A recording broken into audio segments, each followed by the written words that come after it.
Is running. And thank you everyone for joining. This is our second meeting for the month. And as you can see on this slide, we have a X handle.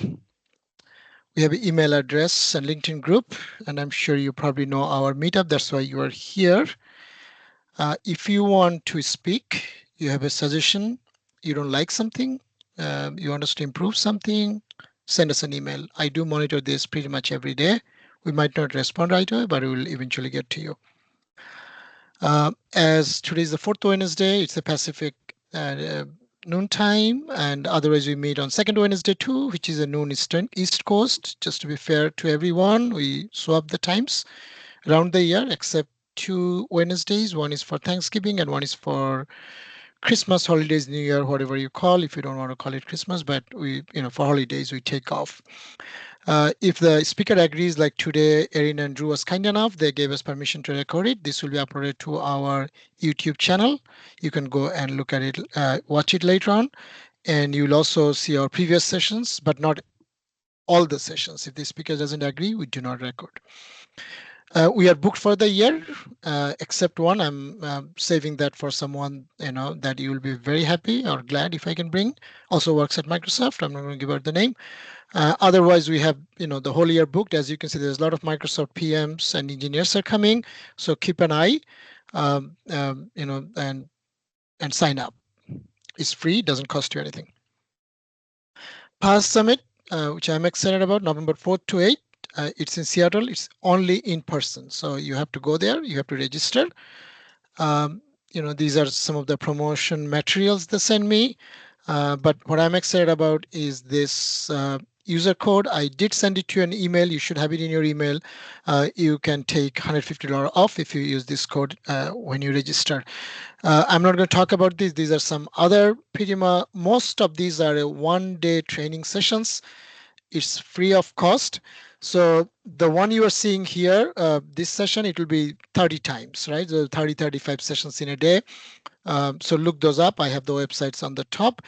And without any time, I want to waste from these two great speakers, Erin and Drew, thank you again.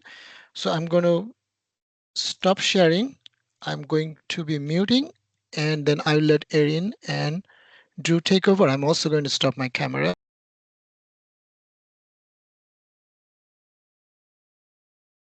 Okay. Drew, where'd you go? Like, you're coming back, here. right? Okay. Yeah, no, my Wi-Fi dipped, so I got kicked out, and then I just You're decided good. not to Actually, come back on camera. It's raining here, so if I disappear, I'll fire up my backup, just so y'all know. All right, so my name is Erin Salato. I'm a program manager on the Tools and Experiences team. That's still what we say. Some folks will say Tools team, but the surfaces that you interact with, a lot of them, our team is responsible for. I'll let Drew go. Drew Squires-Kabala, same team as Erin. We work on the breadth of those experiences, and we kind of work in complementary spaces. So we'll both have some content to share today, but the DBA space is Erin's bread and butter. So you're in for a good treat today. Together, Drew and I make an amazing person because Drew covers all the dev side of it. So where I have those gaps, he fills in wonderfully, which is awesome. So abstract is just here as a reminder of what we're covering today. I'm not going to read it to you. I'm thinking that you're here because you've read it and this is stuff that you're interested in. So again, in terms of the format today, Drew and I will kind of trade off on topics, and it's much more fun, I think, for everyone if it's a little bit interactive. So if you've got questions, please throw them in the chat. Very often in this type of a scenario, when Drew and I present together, the other person will answer while one of us is speaking. And then maybe we'll call out stuff that's of interest that we want to dive into further. So there'll be natural times for us to pause and do that throughout. But if it's the middle of the afternoon for you or lunchtime and you're just listening, totally fine too. Drew and I have no problem filling 50 minutes of time. I want to start by talking about a direction within Microsoft related to security. And this has trickled down all the way to our team into tools, and also, of course, within SQL Server. And it's the concept of being secure by default. And where this comes into play for tools is a driver called the Microsoft Data SQL Client Driver, or MDS is what I will almost always say, MDS. And as a reminder of what our team covers, we don't cover all of this, but we cover most of it, starting from the left with some engine components, moving into drivers, which we don't own drivers, but we work closely with those folks. So the folks that develop and deploy MDS, and then libraries, CLIs, and then also GUIs. So full disclosure, I really focus on SSMS. I know enough to be very dangerous with regard to many of the other UIs. When we get into libraries, CLIs, and drivers, like that's where Drew definitely shines. Okay, so the agenda for today, Go SQL CMD, PowerShell, SQL Package, Projects, Copilot, SSMS. And so if this is what we're talking about today, why did I start with secure by default? I'm going to get there in 1 second. But I also want to cover our feedback sites. Sadly, there's not one place for everything. I know that would be easy. There is actually there's a GitHub repo, right? That Davide created, I think, where all of these are linked. But right, I think so. If it's on his LinkedIn somewhere. So we don't own the portal, but you can give feedback within the portal. Many of the other tools have GitHub repositories, and I personally love having a GitHub repository for something that we own because it allows us to tag folks and have a conversation back and forth, to do troubleshooting, to understand more about the request, etc. You'll notice that for SSMS, it goes out to the feedback site. And the challenge there is that if you post a bug or a request on the feedback site, I can't tag you to ask for more information. So that's a little bit of a challenge, but we monitor all of our feedback locations regularly to understand what's going on within the community. So I started with secure by default, and I'm mentioning it because I want folks to understand the dependencies that we have within tooling on something like MDS and some other libraries. So as an example, SQL Server PowerShell, that module, which I kind of help shepherd with one of the engineers, that has a dependency on the SQL client driver on MDS. The Go SQL CMD tool also has a dependency on the SQL client. And then SQL Package, which Drew's going to talk about a little bit more, is actually DACFX underpins that, and DACFX then has dependencies on Scriptum and SQL Client. So this is a very simple example of dependencies that we have within tooling. And then when we talk about SSMS, it kind of expands even further. So SSMS, you just see this tool. But if you would dig into your installed folder and things like that, and if you would go into the help about, you would see that we're listing in there some of those dependencies, including SMO, SQL Management Objects, which depends on SQL Client, and DACFX, which I already mentioned, and then the driver itself. So anytime we have updates to one of these dependencies that we want to bring into SSMS, as an example, we have to ship SSMS, right, to pick up that dependency. We can't just update a couple files and be like, you're good to go. So a release of many of our UI tools has a lot of moving parts to it. And the secure by default for MDS is very important when it comes to all the tools that we own, because in MDS 5, which is the current version which we are now shipping, there was a change for encryption going from a default value of false to a default value of true. So that's a big switch, and it's a breaking change when they made that switch in version 4. And then in version 5, took it a step further because of support for strict encryption within SQL Server 2022. In order to have strict encryption, you need to be able to encrypt with strict. And previously, we only had true and false. So they had to, and it was a bit. And so they had to introduce this third option, which happened in MDS 5. So the value that was false, which was the default, is now labeled optional and is no longer the default. The value which was true is now called mandatory, and that is the default. And then there's also strict. So all of the tools have been moving from 3 to 5. And Drew, I don't think there's any, is there anything that we own that's left on 3? I don't think so. No. Yeah. Right. So at this point, we've moved everything to 5. And the general recommendation is to embrace the secure by default mentality. Now, I say that, and I know there are some of you that probably raise your eyebrows and you're like, girlfriend, I have 300 servers in my environment and thousands of users, and going to encrypted by default isn't really that easy. And I get that. I do get that. But I say this so that you can start thinking about how you are going to own and manage that moving forward, because it's not going to change. And we want folks to have improved security and start to move toward that. And so we're trying to help explain where we're going, why we're going this way, and how that affects you. And I'm going to pause right here before we go any further to see if there's any quick questions about any of that. So go ahead. So if they, let's say they have 300 servers, even if they start and can get 100 of them with trusted certificates, they can't get to the other 200. What do they need to be ready to do, like in the client tools, to be able to connect? So it's the last option. So ideally, as Drew said, let's say that you got your 100 servers ready, which would mean installing a trusted certificate, but you had 200 others which did not. So you have a couple options. One would be if you wanted to connect with encryption, you could do that, but then you have to check the box or use the option that is trust server certificate, because you don't have a trusted certificate installed. You are basically saying trust what's there, which isn't a trusted one. So that's an option that you would have to set within your code or within your tooling. Your other option would be to basically connect without encryption. So you would choose optional, which used to be false. So then you would not have encryption when you selected. So that's how you would work around that for the time being. Cool. Okay. Thanks. Are you talking about Go SQL CMD, or am I? You are.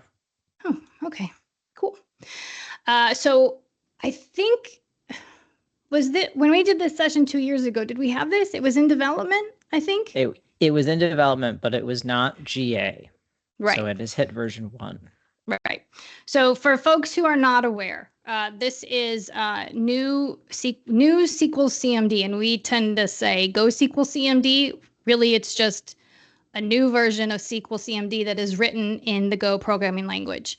And the idea here is that you have the same experience regardless of your platform, right? It's cross-platform. So if you're using this on Linux, if you're using this on Mac, if you're using this on Windows, it's the same code base. Whereas with the current SQL CMD, that is Windows specific.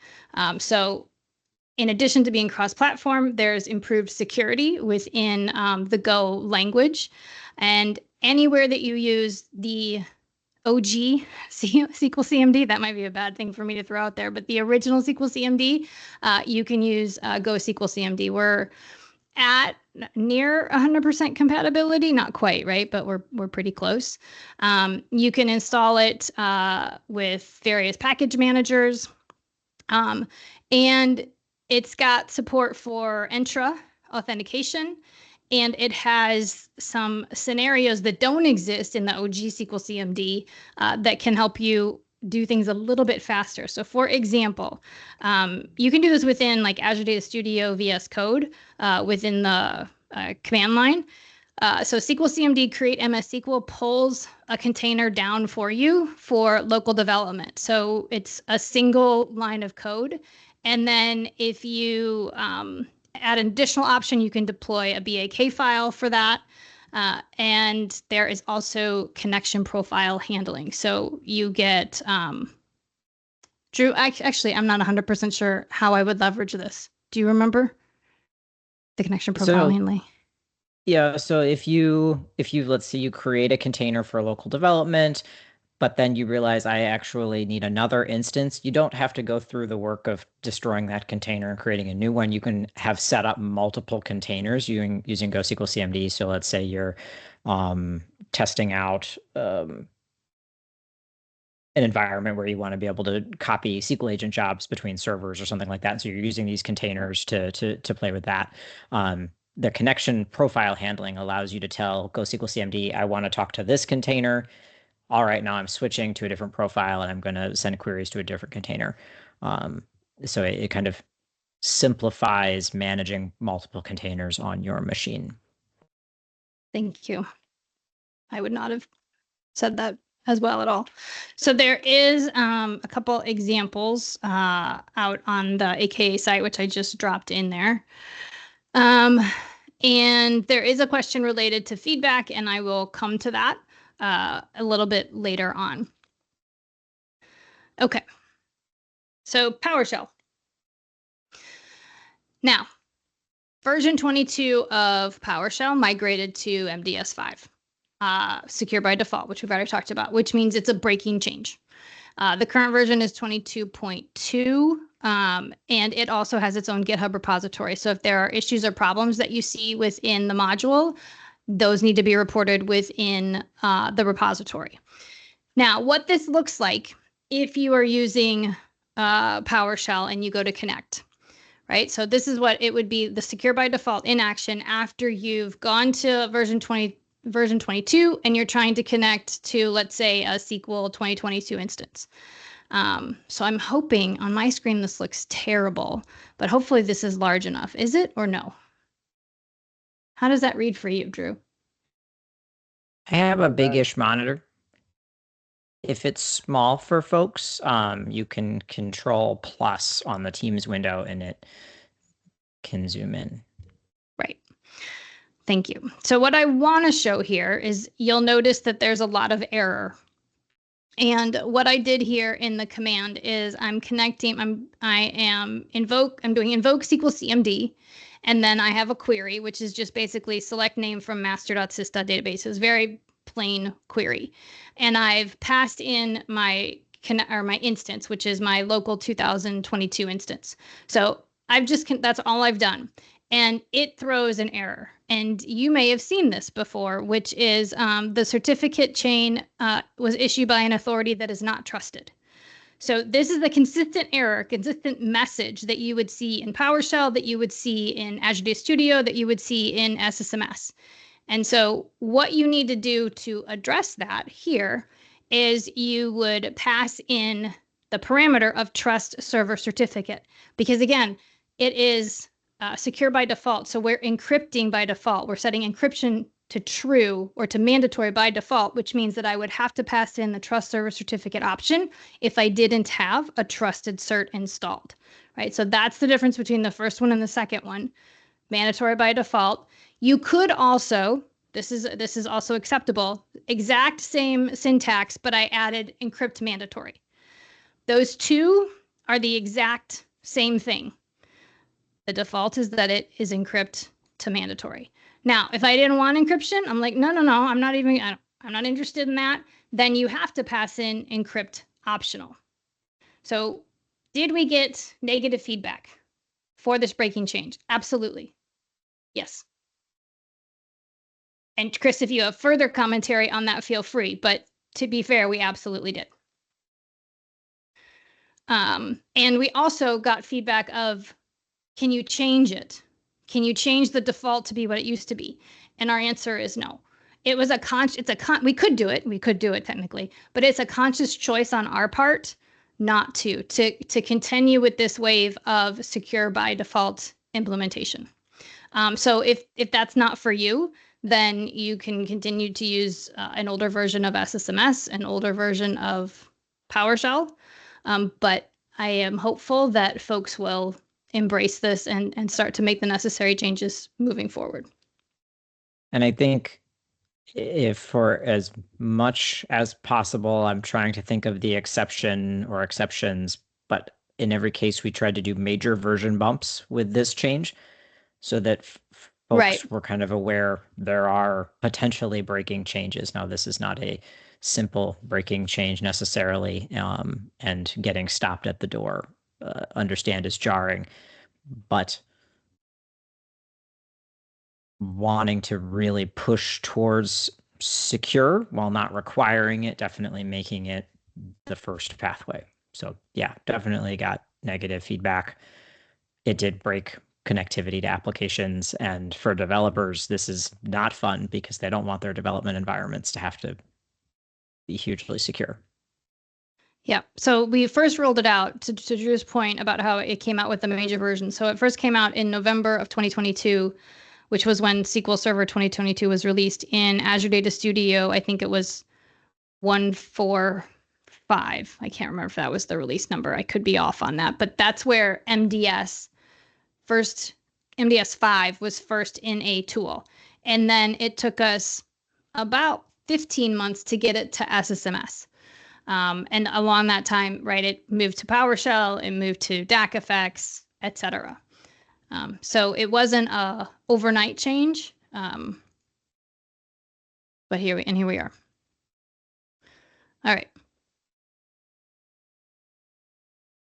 Speaking of developers, you have just a little bit of content to share with y'all that is going to touch on tools that maybe you wouldn't be using, or if you're using, it's in a limited capacity. But these are things that I want you to be aware that developers working with SQL can use in a way that kind of, if it makes your life easier, could be beneficial. The SQL package CLI is something that I want to just introduce, make sure you know that it's out there. It's a command line interface on top of a developer library, a .NET library. What it provides is the ability to basically get a model of the database objects, and that model is a DAC pack file. When you extract it out, you get the single file. It's not incredibly useful, like on its own. It's a zip file renamed with a different file extension. Where SQL package is cool about this is if you have a DAC pack and you publish it to a database, if the database doesn't exist, it creates all the objects. If the database already exists, it will update the objects on the database to match what's in the DAC pack. So let's say there's a table with 3 columns on it, and the DAC pack has a table with 5 columns on it. It'll add 2 columns to that table. It'll figure out what that alter table statement is. Super simplistic example. There's obviously a lot that can go wrong, and that's what I've got in a few other slides. But the other capability that SQL package has is the portability concept, which is a backpack import and export. You may be familiar with backpacks as not a backup. It's not a BAK, but it is a backpack. It is a single, again, a zip file that has the model definition as well as BCP files for all the data in the database. Where this is especially impactful is for the objects that are compatible across all the versions of SQL, like Azure SQL Database and SQL Server, all the supported versions of SQL Server, 2017, 2022, whatever. You can take a database from Azure SQL Database and bring it into SQL Server 2022, vice versa, so on and so forth. You get the idea. So it gives you this portability and avoiding lock-in in the cloud. Now, backpack import and export, when your database is of a realistic size, can often be very slow. It's a single file. Database is 100 gigs, 200 gigs, a terabyte. That can be very, very slow. Right now in preview is the ability to run basically an import and export, but in this case, you're using the extract and publish command. You're getting the object definitions, that model, in a DAC pack file, but the data is still being imported and exported, but it's being written to and from directly Azure Blob Storage. So if you have a VM in Azure, instead of exporting a backpack, you can extract it with the Parquet files going to Azure Blob Storage. This is much faster in comparison with backpack file movements. Still not a replacement for backups. You want to be using platform backups, file backups, but this is improving the speed around portability. play around with it. It's currently in preview for SQL Server 2022 and Azure SQL Managed Instance, so you can move between those two.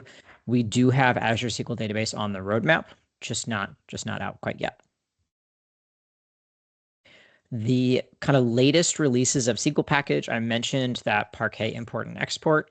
There is also a new target platform for databases that are being mirrored. You may have heard about mirroring for Microsoft Fabric and Azure SQL Database, where you have an Azure SQL Database and you set up mirroring into Microsoft Fabric, where you're getting a read-only endpoint in Fabric on top of the OneLake files there. The data types is a subset of the data types for Azure SQL Database. If you're developing or working in an environment where you want to make sure that everything's getting mirrored, there is a new target platform for that. All right. I made the comment earlier about how sometimes when SQL package runs a publish, bad things can happen. The first thing, frankly, is that instead of running publish, run script. Have SQL package tell you what it thinks it wants to do. Then you can refine that deployment plan, run the script yourself after you've made any changes that you need to. However, for larger environments where you really want to lean into automation, there is a new publish property for blocking or allowing table recreation. If SQL package is going to do a deployment where it thinks it needs to move some data around, basically it needs to make a table change, and instead of dropping the table and losing your data, it needs to move the data around. That's termed table recreation. If you want to avoid that, if there's a deployment that's going to do that, and you just rather it not run, you can set this property to false, and then it'll stop the deployment and let you take care of it. The SQL package. Question. Okay. Couple of them actually. I don't know if I'm getting to him. Let Drew go. I got it.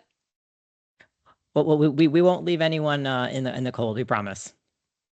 The SQL package updates come about quarterly, and I know that can be difficult to manage because sometimes this is in automated environments. So we've moved to being a .NET tool install. That'll allow you to keep the environment in better secure compliance, because this is going to use the .NET SDK security updates. So in terms of keeping the environment up to date, this is going to be your best route. Again, really wanting to make sure that the tools are supporting your security best practices. I'm not here today to teach you about SQL projects, and I can teach you how to use them, but these are something that your developers may be using to create objects and then tell you this is what I would want to have deployed. The objects that they write compile to that DACPack artifact that I mentioned earlier that SQL package will publish. When that publish is being done, you can have deployment scripts generated instead of it really running that. So you are able to say, hey, I want to see what the deployment should be instead of just running it. Now, where this gets cool is that there is code analysis available for SQL projects. So if you're working with a development group where you yourself, like me, don't write perfect SQL code the first time around, you can ask the SQL projects process to assist with code analysis. So within Visual Studio, there's a database properties for the project to enable code analysis. There are built-in rules. There's about 15 of them. It's kind of some really low-hanging fruit, like select star. Don't do that. And so this is going to catch bad code, not like when you're having to do performance troubleshooting, but way before it even gets checked in. So there's kind of that checks and balances there. This can be something where it gets set up just to provide warning as a feedback during the build, so the build still succeeds. You need the build to succeed to give you that DACPack. So if the build doesn't succeed, if it's an error, you're stuck. Like you can't finish your work. So if I were to say, I do not want people using @ identity, that is not something we can have because we know the problems inherent with it grabbing the next identity globally, then we might block on that as an error and have it blocked. So that is one pathway with code analysis. You can kind of have it used right out of the box. There's a Pandora's box with code analysis in a good way. in a good way, and that you can extend the rules that it's using.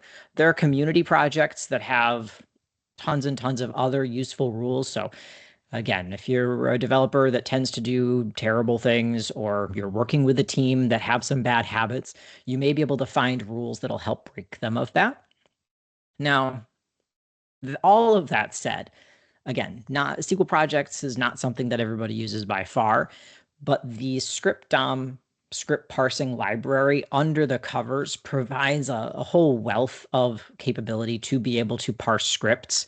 So from that, even without SQL projects and that kind of nice checkbox to enable code analysis, just by using script DOM on different scripts, you can catch things like with no lock statements or parsing apart SP execute SQL. So there's some examples on these slides. I'll get them in the chat a little bit later. So even if you're not thinking about using SQL projects, but you still want to start thinking about how do I automate making sure the code that's going into these environments is not terrible, that's one way to go about it. All right, I have two really quick slides before I hand things back over to Erin to talk about some more exciting things. The other side of SQL projects not being for everyone is that at the end of the day, you still do want to know what objects are in these databases and keep track of them over time. And that's where source control shines. Even when you're not a developer and you're not building an application or a data warehouse, you want to have that metadata state of objects still tracked. With SQL package, it is actually a very nice scenario where you can be running extracts, but instead of getting a DAC pack out, you can get the individual files. So now it becomes a whole lot more meaningful that I can see the table scripts, I can see the stored procedure scripts, all of those objects.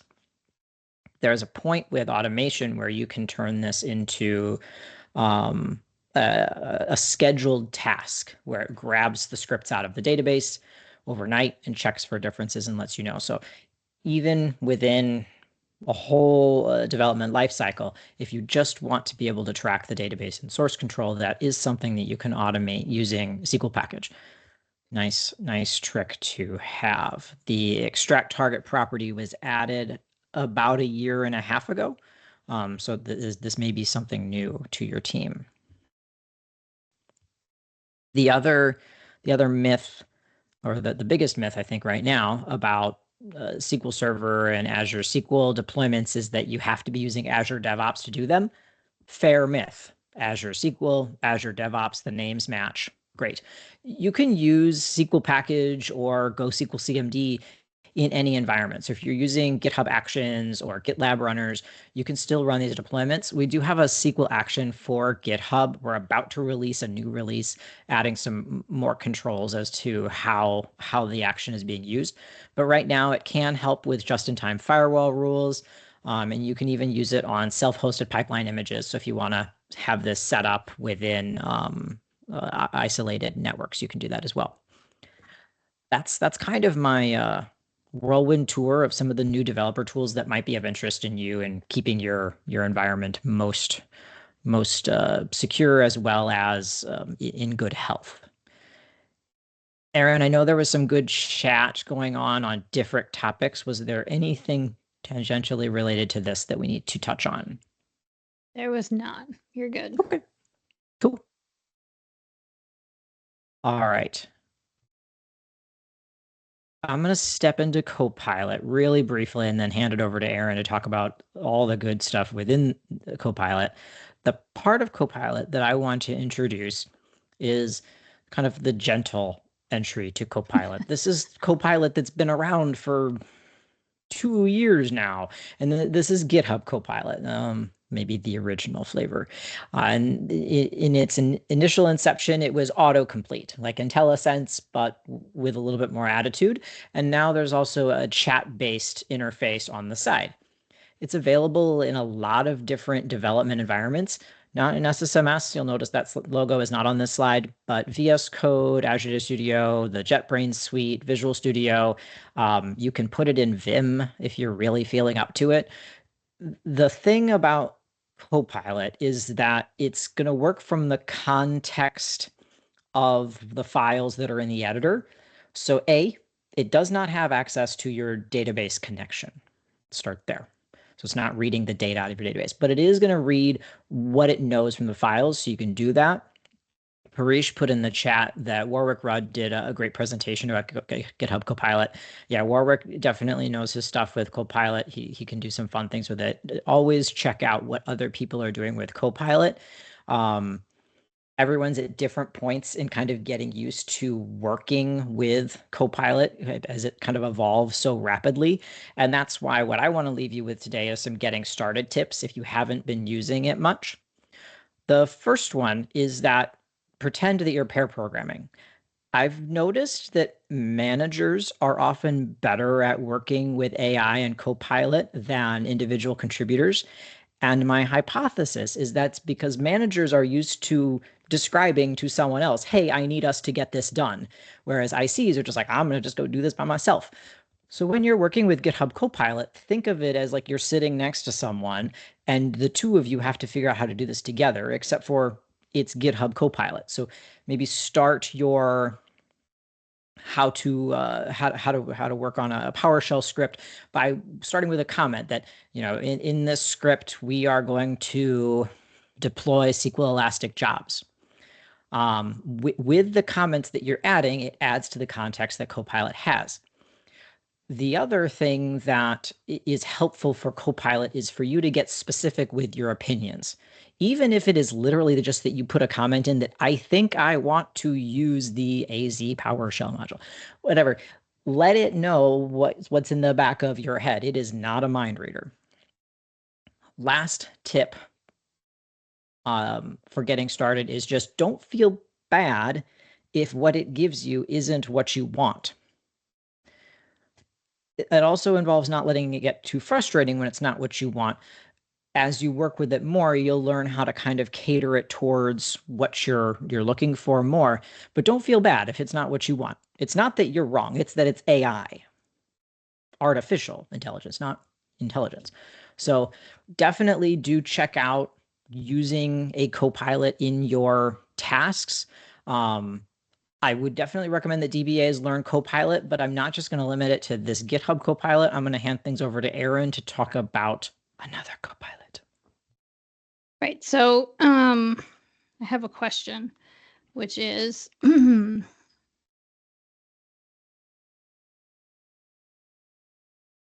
is interested in Copilot? And if you react by doing a thumbs up, if you don't react, then I know you're not, and it's okay. You don't have to I'm not going to call anybody out by name.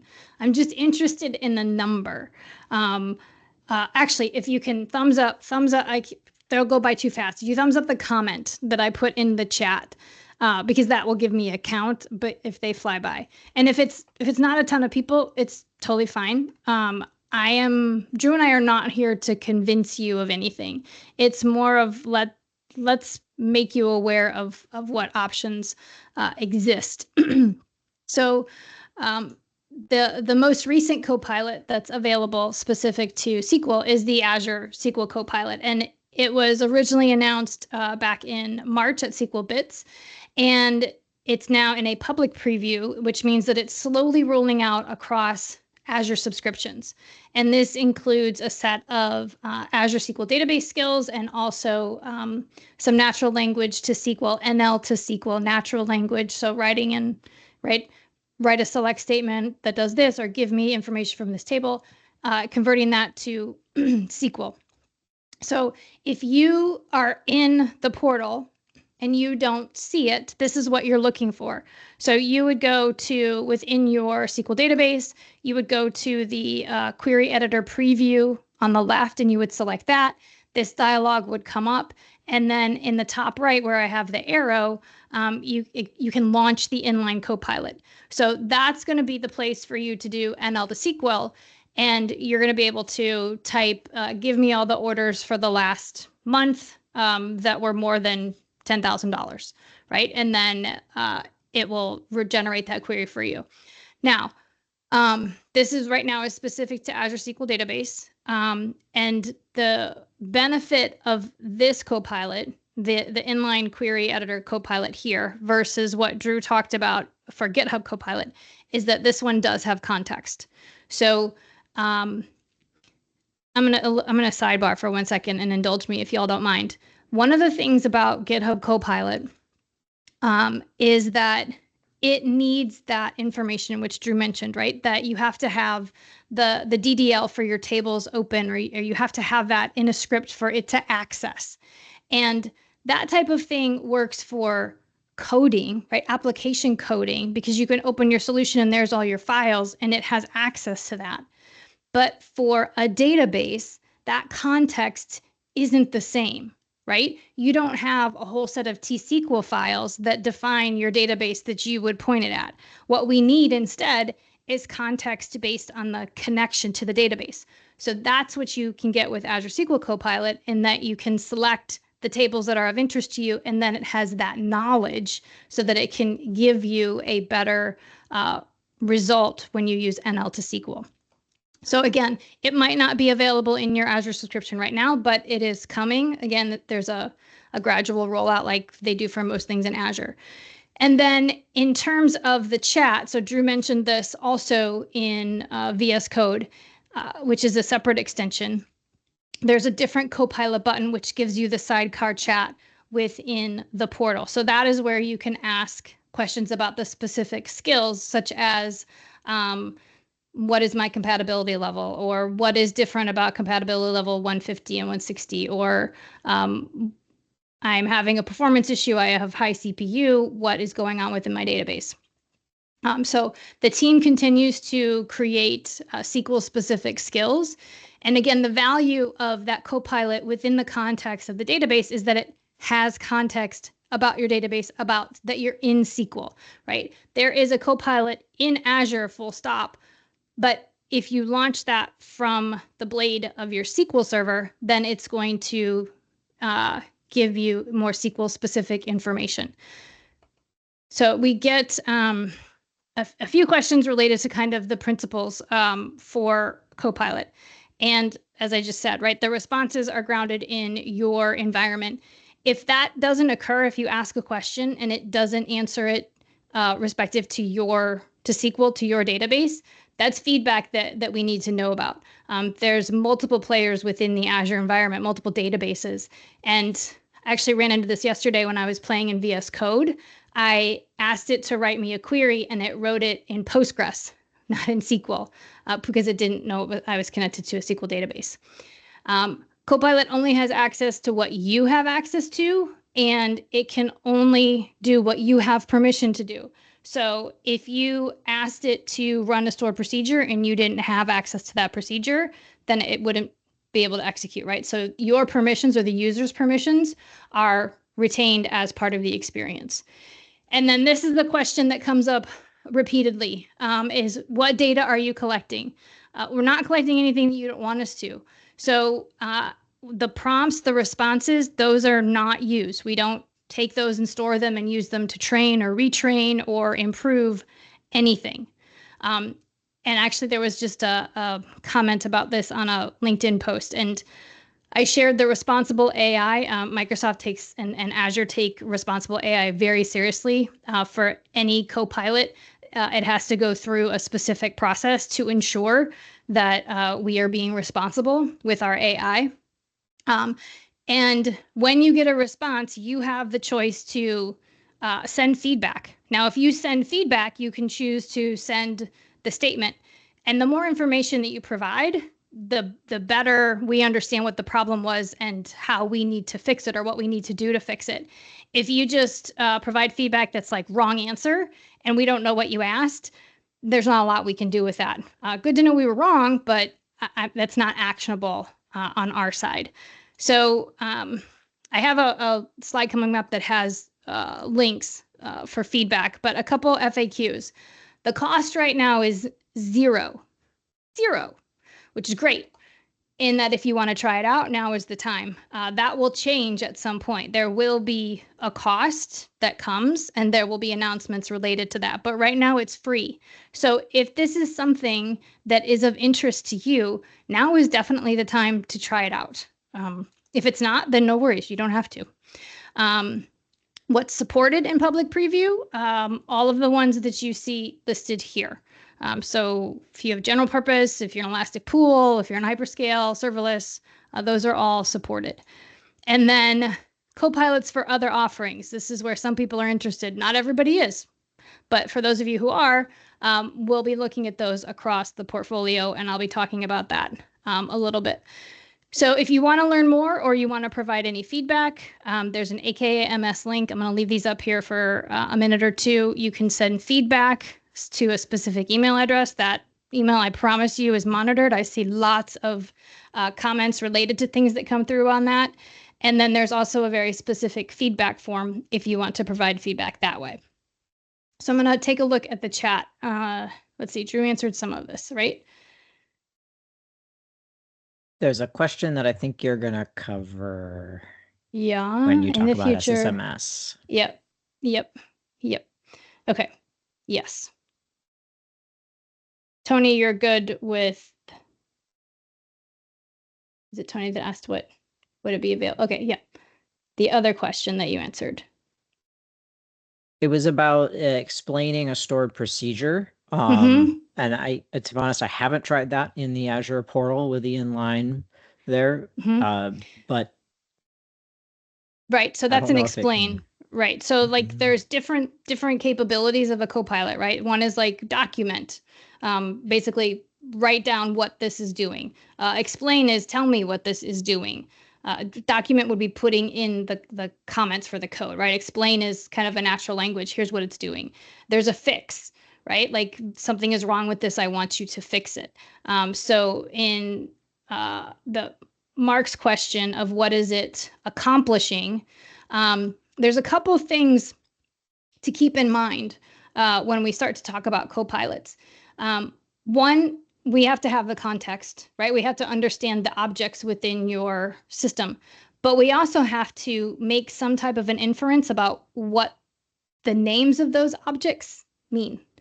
So if you have a stored procedure that's called get company financials, and within there you're referencing tables like company, like 2024 reporting, right? Financial summary, right? Things that you and I could converse about and understand, then it could probably tell you what it's doing.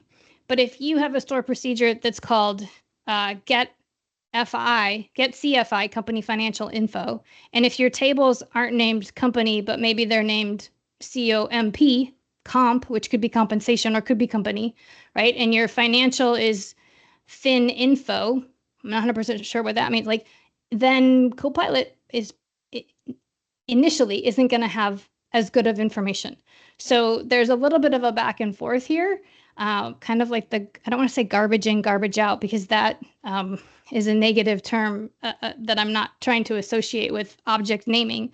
But I'm sure most of you have seen objects that are named not intuitively, and you have to go ask someone, or you have to query it to see what the data is to understand it better. Okay. So let's talk about SSMS, and there's 3 slides, so we should finish in a timely manner. And I'm hopping all the way back to 19X because I know from our telemetry that we have a lot of people who are not on the latest release. And if you're not on the latest release, I would love to understand why. The latest is 20.1. But way back in 19, which came out in January of 2023, we did a few things that I just want to call out here. One, we improved the startup time. Yes, I know that it's not as fast as folks would like it to be. Very aware of that. We added additional Azure options for authentication. For those who love extended events like me, we added the ability to use watch live data for Azure SQL Database and MI. This to me is a game changer because I don't have to write to the ring buffer and try to parse it, nor do I have to set up a credential and write to a file and then pull that. And then you can also use the X Event Profiler for Azure SQL Database. So these were 2 huge improvements, not just, by the way, from the SSMS engineers, but also from the extended events engineers. So a huge shout out to them as well. There's more in the release notes if you go back and take a look at those. In March of this year, 3 months ago, boy, time flies, we GA'd SSMS 20. And as I said, we already have a 20.1. So this was our big move from MDS3 to MDS5. So if you say to me, I'm not running 20 because I don't want to deal with your new secure by default, I understand. This was a big change in that release, was going to MDS5. So this brings support for strict encryption and TDS8 in SQL Server 2022. Now, what does that mean? Well, that relates back to the protocols for your SQL Server instance. So you used to just have force encryption and hide instance. Now in 2022, you have force encryption, for strict encryption, and hide instance. So for strict encryption is going to bring in TDS8, TLS 1.3 for SQL Server 2022. And when you use SSMS, then you can have a secure connection. Now, I will suggest that anybody who loves security and definitely wants strict encryption, that you go read the documentation for SQL Server and TDS8, because there are some things that are not supported. So please be aware of that. Part of this also involved updates to the connection dialog. So we have the SSMS 19 dialog on the left and the 21 on the right. Because we made these changes related to security and encryption, we moved the relevant options to the front screen. I did ask engineering, hey, can we also move the database drop down to the front screen? Because a lot of folks connect to Azure. That database isn't very discoverable. They tried it. It introduced more risk than we were willing to take in this release. So that is something that we are looking to do in 21. So just so you know. So we made a change on that front screen to make those options more visible. If you create a new connection, it defaults to mandatory, which is where folks get caught out because they don't have a trusted certificate installed. And then they need to check that trust server certificate box. So I've got a couple links here for more information, including the roadmap, but the connection one provides more detail about what I just covered. So I'm going to pause before I talk about the roadmap. Will you go back a slide real quick? I want to capture that. I will. SSMS connection. The links. Yep. Yeah. So Frank fought with 20 to connect to local server and went back to 19. So Frank, I'm assuming that you were getting the local certificate as a trusted error. That would be my guess. Tony, that's still why you're on 19.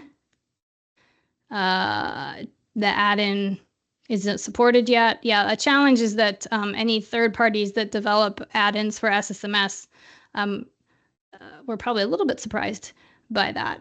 And Max, I am aware of that issue with the radio buttons. That exists on the feedback site also. So I've seen that. And Brent, yes, 20.1 merge conflict doesn't work. Yes, known. And folks who are stuck on 17 and 18 because they're slow moving to SSIS on a newer version. Yes. So, okay. So Doug, this is a really great point. This was something that I remember Drew explaining to me when I first started. So for SSIS, if you're using the old school, if you're not using the database, right? SSIS DB, is that right, Drew? You are using the older SSIS package. Yeah, MS. Yeah, thank you, Doug, for filling in that gap that I couldn't remember. You have to use the version of SSMS that is specific to that version of SQL Server. So that's why. So if you have SQL Server 2016 installed, then you have to use SSMS. Is it 16? 16, right? Yeah, that's where we've... The Depends SSMS on numbers which version of SSIS they're using, yeah. Don't match. So if you're on, let me just do it this way. If you're running SQL Server 2022 and you're using SSIS with MSDB, then you need to use SSMS 19 or 20. If you are on SQL Server 2019, then you need to use SSMS 18, and so on. Okay. Hey, just a quick thing, almost just about 5 minutes to go. Yep. Okay. So Jillian says, with 20 in release, would SSMS 19.3 get any security updates? No, we only push things to the latest release, Julian. So there is a CVE that was in 19 that we fixed. There's another one, and we would look to fix that in 20. We wouldn't bring that back to 19. Okay, so let's talk quickly about the roadmap for SSMS 21. We will be migrating to the latest shell, the Visual Studio 2022 shell, which is huge. It's a ton of work, let me tell you that, but it's going to bring some great visual and functional improvements, including getting us to 64-bit, which a lot of folks have been asking for. We will create a whole new, we'll create a new connection experience, which allows you to save connections. We'll bring the connection properties that folks use more frequently to the front screen. And we know that folks have issues with the save password functionality. There's a feedback idea for that. We're very well aware of it. We're looking to address that as well.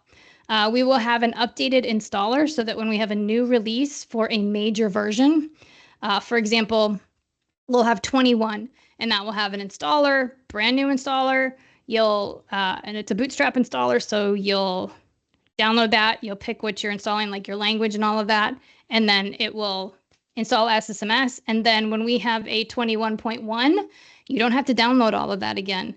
As you get updates through Visual Studio, when things change for Visual Studio, that will also occur for SSMS. So we'll start to get truly more automatic updates that don't require you to go download a 700 meg file and install it. And then to Drew's point and to the question earlier, we are exploring what a Copilot in SSMS would look like. So if that is something that is of interest to you, there is a feedback item that already exists. You can upvote it. You can add specific scenarios that are of interest to you, which is most helpful to me. So that we can create what folks really want to see. Central management servers, if that came up, their central management servers was released back in 2008 with PBI. For those of you who, was it PBI? Why can't I think of the name? Anyway, and the connection information is stored in MSDB. It is not stored within a file, right? Because it's a central management server. So it's stored relative to the server itself. It's not aware of the new connection options that we have.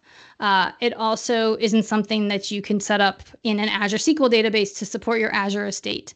So we know that for folks who use 20 and who want to use encryption settings like the trust server certificate, that isn't retained within central management servers. That's a deal breaker for some folks. I understand that.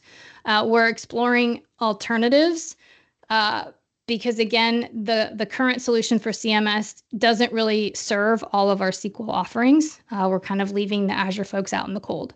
So we'd like to address that. Policy-based management. Thank you. Did I have the things right? Did I say PBS or PBM? I don't remember. Anyway. Okay. So we have 2 minutes. Look at that. We finished on time. And we are happy to stay as long as necessary. We wanted to make sure that we got through all of our slides on time. What else do I have in here? Oh, I threw up the feedback again. Drew popped it in the chat. If you scroll back, you'll see that. And then our contact info again. So please go ahead. We're happy to stay and answer questions for anyone who has them, or if you have follow-ups, feel free to reach out to either or both of us directly. Thank you all so much for joining today. Yeah, I don't see any questions, but if you can just hang in a little after sure. Most people are gone. I had a couple of things I needed your serious guidance in. So where to request a feature for SSMS? I'm going to give you the link, and I'm going to ask if you could please search for this before you create something new.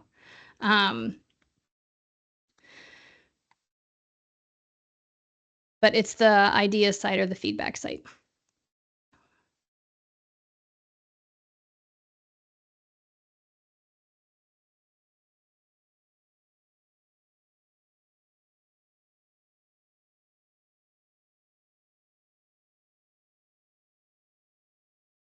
Thanks for that link, Drew. I knew it was somewhere. Okay. Took me a minute. Yeah.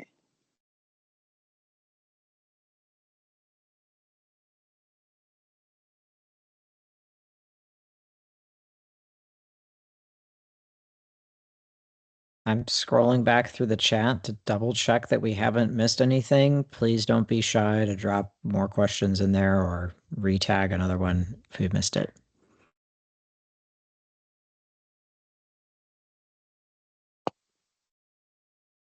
No, nothing else. So can I go ahead and stop the recording?